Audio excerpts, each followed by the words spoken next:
We're going to go now to Cristina Mejia in Booker T. Washington High School in Tulsa, Oklahoma. Cristina was a dear and beloved participant in the seminar I had the honor of leading, teaching about race and racism across the disciplines. She's a first-time National Fellow, and we're going to hear a little bit about her unit called Race and Racial Formation in Latin America, Racism-Conscious Instruction in the Spanish Heritage Language Classroom.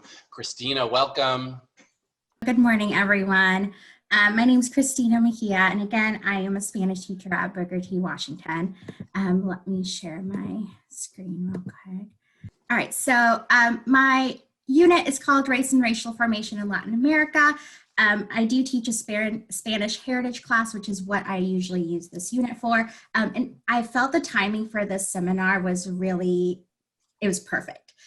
Because while we were in the intensive session in July, we had all the Black Lives Matter protests around the country, and we had some stuff happening here in Tulsa, and my students who were in my heritage class were talking, we have a group chat, and so we were talking about all these things and how the Black Lives Matter movement kind of spread to Latin America. And so we had talked about this idea last spring, this past spring when we went to distance learning, but we talked about it more with my students over the summer just to kind of get them engaged about the unit. And I actually just started the unit this week, so I'm very excited. Basically, I am focusing on 3 countries, Brazil, Guatemala, and Mexico.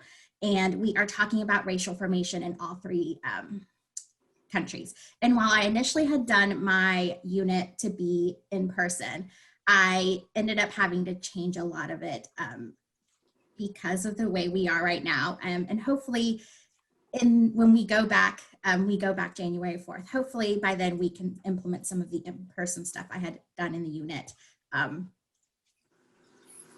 in the classroom then. So my goals for the unit were focusing on color blindness, ethnic studies, and indigenous studies. I think these are 3 things that our students don't get to encounter in the language classroom, and specifically for heritage speakers. And so the way traditionally heritage classes are taught, it's basically focused on grammar and vocabulary. And I wanted to change that because our heritage speakers know the language, they have a vast knowledge of vocabulary, and sometimes their grammar isn't the best, but it can be worked around. And so what I wanted to focus on more, I wanted to stay away from the traditional vocabulary grammar and focus on something that would be more interested, something that's not seen in the language classroom. And so basically with the content focusing on color blindness, ethnic studies, and indigenous studies, these are going to target some of the Oklahoma's World Language Standards, which are interpersonal communication in the target language, relating cultural practices to perspectives, making connections in the target language, and then language comparisons.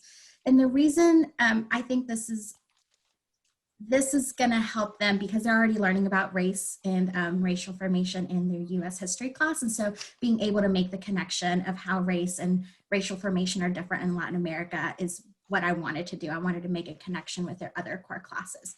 And so teaching strategies, I've been using direct instruction via Zoom. We do have a dialectical journal, which is made through Google Slides. And so they each get their own copy.